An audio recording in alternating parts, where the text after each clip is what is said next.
Start.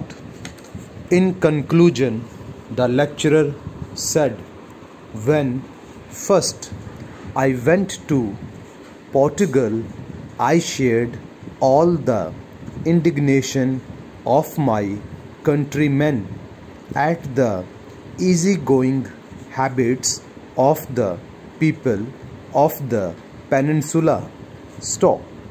But in the short space of time it took me to reach my hotel from the landing stage, I determined never to say another word against them on the matter, for the enervating heat took all the energy out of me. In the third place, the traveler learns at first hand the true character of the people among whom he finds himself, and the facts of life are impressed upon him in a way the pages of a book could never effect.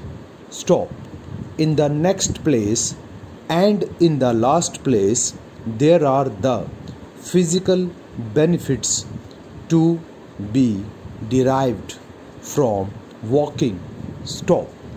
Too much food and too little exercise is the root of most of our bodily ills, and if we would indulge more freely in walking and think less of our ease and the trouble of walking, our lives would undoubtedly be free from many of the aches and pains of which we are now so ready to complain.